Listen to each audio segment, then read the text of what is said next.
ব্যানারটা আমরা সবাই মিলিয়ে করছি। আমরা যারা ছাত্র সমাজ আছি, এনসিপি আছি, হ্যাঁ, বৈষম্য ছিলাম, সবাই মিলে আমরা এটা করতেছি। এখানে কাজকর্মের জন্য যে অর্থ হচ্ছে এটা আমরা নিজেরা পেয়ার করতেছি। আমরা যারা এখানে সদস্য, এনসিপি না, আমরা নিজেরাই যারা আমরা প্রতিনিধি আছি, ভলেন্টিয়ার আছি, বা হচ্ছে আপনার যারা এই থানা মহানগর কমিটি যারা আমরা আছি, তারা সবাই নিয়ে আমরা একটা পেয়ার করে নিজে খরচ বহন করে এটা করার চেষ্টা করতেছি। আর সবচেয়ে বড় কথা হচ্ছিল কি, আমাদের সিটি কর্পোরেশন সাপোর্ট দিতেছে, সেজন্য আমাদের খরচটা অনলি কমে যাচ্ছে।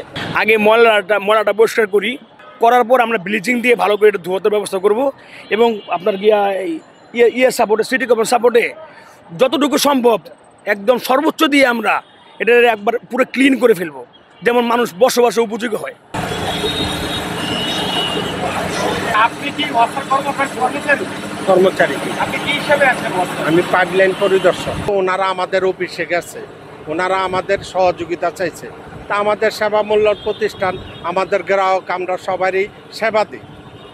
সেখানে এখানে আইসা দেখি বেসমেন্ট ফ্লোরটা পুরো ভরা। ওনারা পানিটা, ওনাদের এই মেশিন নাই, সে বিদায় ওনারা আমাদের থেকে মেশিন সহযোগিতায় এই পানিটা হেঁচা হইতেছে। আমি জুলাই গণঅভ্যুত্থানে ছাত্র আন্দোলনে যাত্রাবাড়ি থানায় অবস্থান নেই। যখন ব্লকেট কর্মসূচি আসে আমি যাত্রাবাড়িতে নেতৃত্ব দিই। 18 তারিখে আমি যাত্রাবাড়ি কাজলা থেকে থানা পর্যন্ত আমার 30 জন সহযোদ্ধাকে নিয়ে থানা পর্যন্ত সমস্ত সিসি ক্যামেরাগুলো আমি ভেঙে দিই আন্দোলনকে আরও ত্বরান্বিত করার জন্য।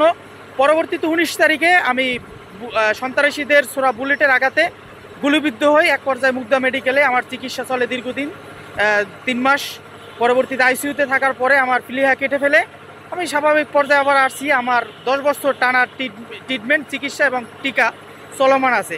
আওয়ামী নামটাই তো একটা ক্ষোভের জায়গা মানুষের, ওরা ভাবতেছে এটা একটা ঘৃণার নাম, ঘৃণার স্তম্ভ। এখন ওদের যে প্রতিষ্ঠানগুলো, ওদের যে দখলকৃত যে কাজগুলো আছে, এগুলো আসলে জনগণের সম্পদ। এখন জনগণ এক একভাবে সংগঠিত অবস্থায় তারা এই জায়গাগুলোতে কাজ করতেছে। এখন এইখানে ধরেন বিভিন্ন জায়গা থেকে মানুষ এসে সংহতি জানাচ্ছে, কেউ শ্রমিক নেতা হিসেবে সংগতি জানাচ্ছে, কেউ ছাত্র নেতা হিসেবে সংগতি জানাচ্ছে। এটা গবেষণা করে ওরা গবেষণাপত্র বের করবে।